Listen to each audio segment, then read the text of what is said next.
Assalamualaikum warahmatullahi wabarakatuh. Bismillahirrahmanirrahim.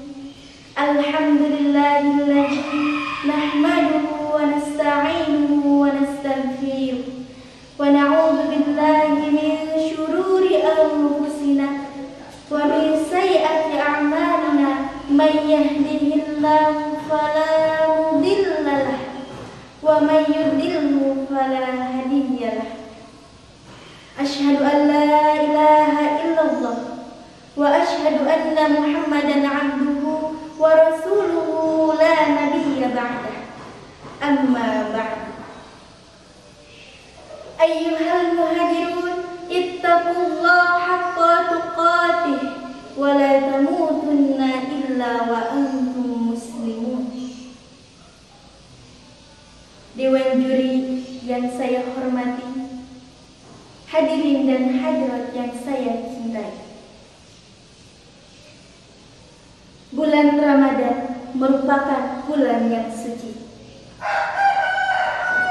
Bulan Ramadan seringkali disebut sebagai momentum introspeksi dan muhasabah diri.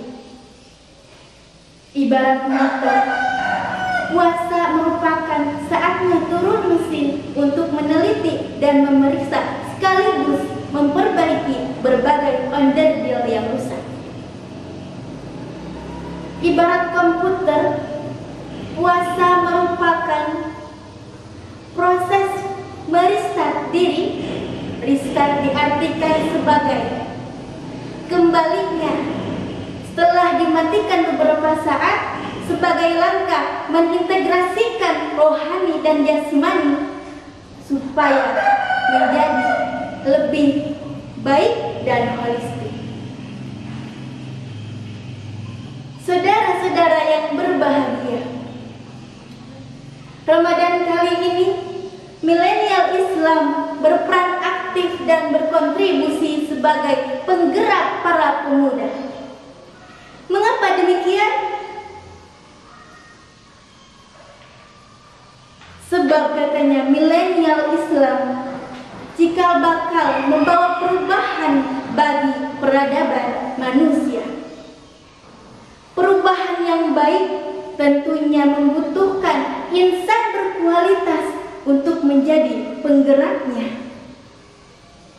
Pantas saja Insinyur Soekarno berkata, "Berikan aku 1000 orang tua, maka aku akan cabut Semeru dari akarnya. Berikan aku 10 pemuda, maka aku akan goncangkan dunia." Lantas, seperti apa milenial Islam yang berkualitas itu? Milenial Islam yang berkualitas adalah milenial yang produktif. Milenial identik dengan aktivitas dan mobilitas yang tinggi, aktif dalam media sosial sebagai inspirasi dan komunikasi. Milenial tidak pelit. Sharing is cool, sharing is caring. Baik itu dalam bentuk kecil ataupun besar, berbagi kepada orang lain akan menciptakan kepuasan tersendiri. Saudara-saudara yang berbahagia, dalam Ramadan kali ini tentunya milenial Islam yang berkualitas memegang teguh perintah Allah Subhanahu wa Ta'ala dalam Al-Quran, yaitu anjuran tentang berpuasa. A'udzu billahi minasyaitonir rajim. Bismillahirrahmanirrahim. Ya ayyuhalladzina amanu kutiba 'alaikumusyamu kama kutiba 'alal ladzina min qablikum la'allakum tattaqun.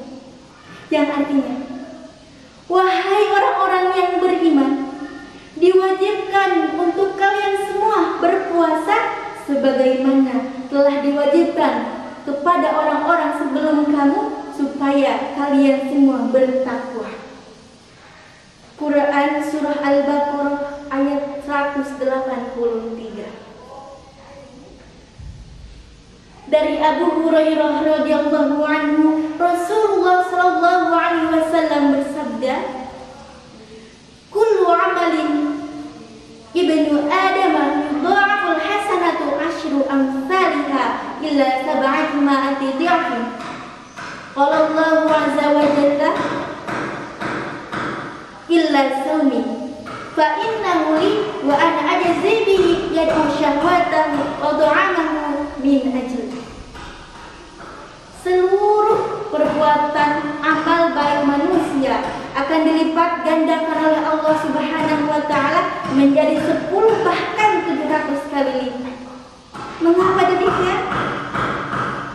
Allah Subhanahu wa taala berfirman, "Kecuali puasa, karena sesungguhnya puasa adalah pahala bagiku dan aku sendiri yang akan memberikan balasannya, karena mereka telah meninggalkan syahwat dan makannya karena."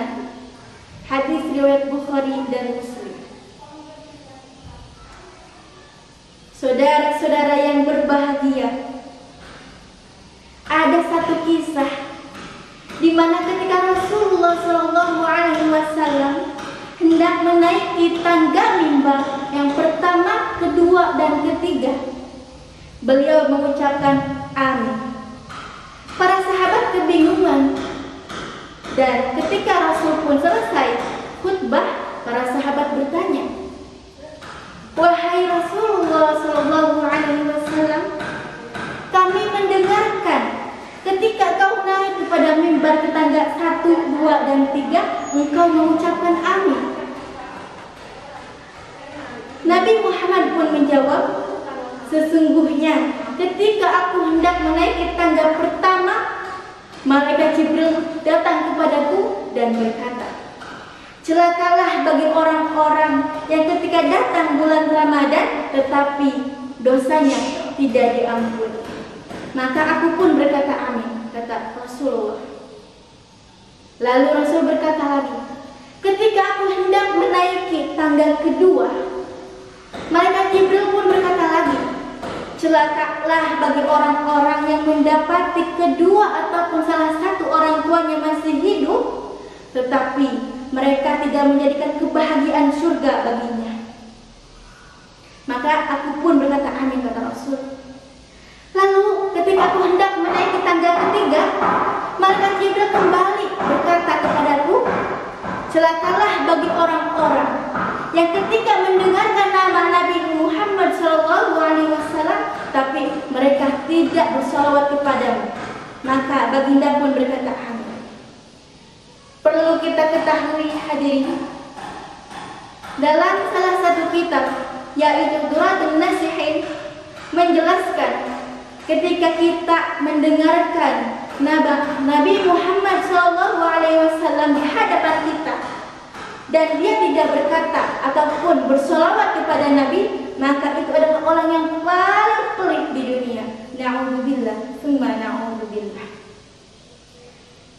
Jadi hadirin wal hadirat, kesimpulannya, sebagai milenial Islam yang berkualitas di bulan Ramadan ini, tentunya dia akan selalu menjalankan perintah Allah Subhanahu wa taala dan meninggalkan segala larangannya dengan cara mengintrospeksi diri dan memperbaiki diri dengan memperbanyak amal-amal saleh di bulan Ramadan ini, sehingga bulan Ramadan ini menjadi bulan yang penuh berkah. Sebelum saya tutup pidato ini, ada satu kata-kata mutiara. Jika semua kebencian adalah racun, cinta adalah penawarnya. Jika seluruh kehidupan adalah dosa, takwa dan tobat adalah pengobatnya. Dan jika seluruh bulan adalah noda, Ramadan adalah pemutihnya. Sekian dari saya. Usikum wa iyaya bitaqwallah wa billahi taufiq wal hidayah. Wassalamualaikum warahmatullahi wabarakatuh.